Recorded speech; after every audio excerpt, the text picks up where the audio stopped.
Okay, welcome back to Red's Garden, part 2 of Red's mushrooms.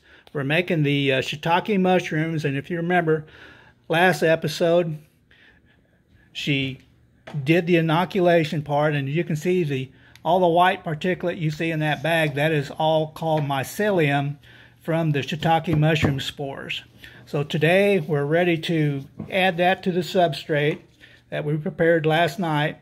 And it's got 40% moisture content in it, which all of our research says that's the best thing for this mushroom. So first of all, Red will rub alcohol on everything to disinfect stuff. So I'll squirt it on her hands here a little bit, because the main thing is to try to keep this as a sterile environment as we can.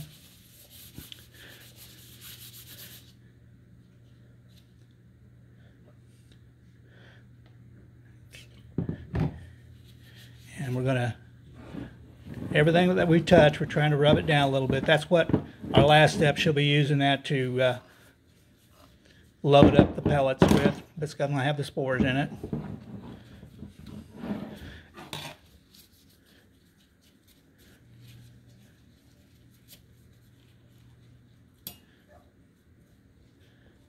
Okay, now she'll wipe down the bag that's got the spores in it,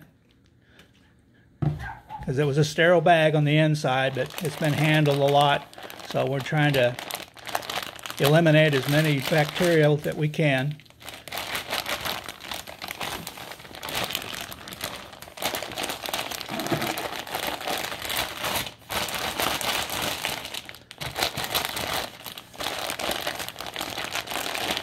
Okay, now next she will just start squishing the bag of the spores a little bit, because like I said, we're going to have to stir them up real good. So right now we're just going to try to break them down just a little bit.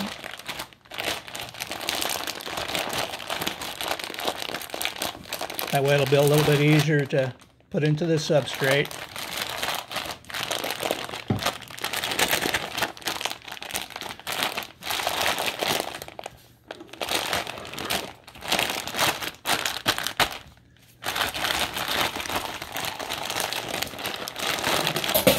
Now we're going to have to re-wipe that down. Like I said, I know there's a lot of bacteria in the air, but we're trying to prevent any wild ones from going in our mushroom stuff. So it's better to be safe than sorry.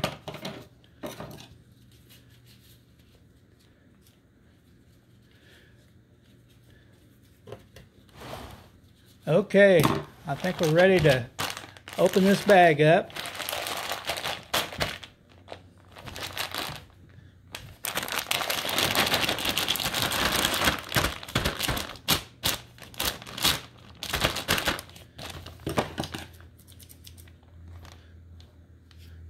Got some right there. You want to try to...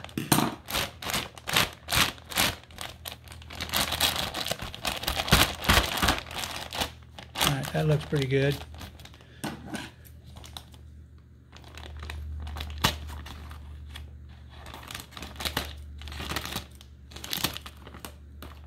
Okay, now we'll pull all that into our substrate, which is what the mushroom's going to be growing in.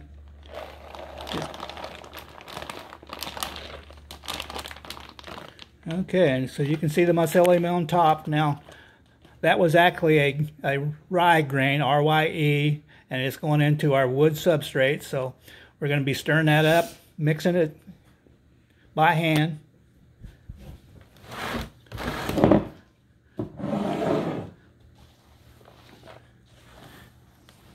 And we sterilized this tub before we even started. And these pellets are cooked and sterilized before we started, and the water was filtered that we put in, so we put all the criteria that we could think of to try to keep it sterile. And remember, this is Red's first batch, so this is kind of a trial and error for us. Okay, like there's a big hunk right there.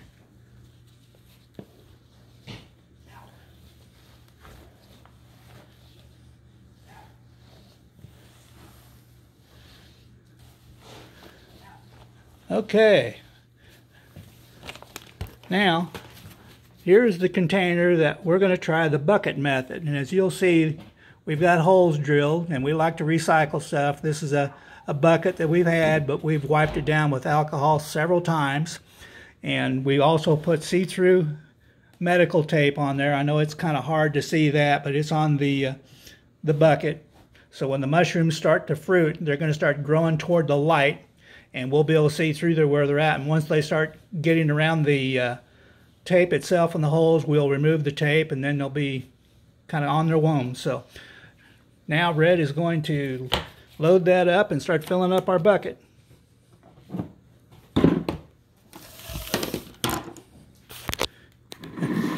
And this may be a way too big a container. We didn't really know how big a bucket we would need to start, so we may be switching it over to a smaller one, but being our first batch, and there's plenty of holes toward the bottom, we'll be fine. But this is a 5-gallon bucket, and it looked like we could have got by with probably half this size, but like I said, this is our first batch, so we will learn.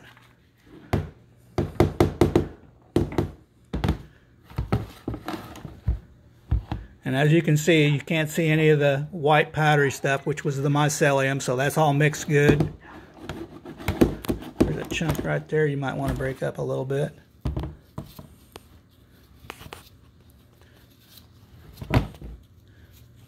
That's okay, I think.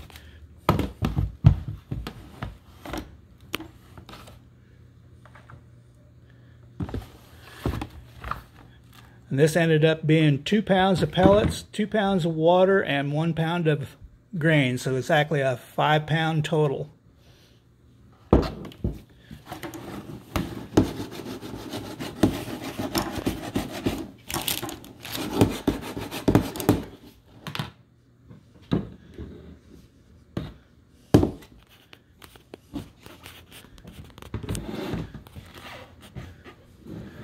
We're going to try to get those in there without dumping them on the floor yet. That's a big bucket for Red.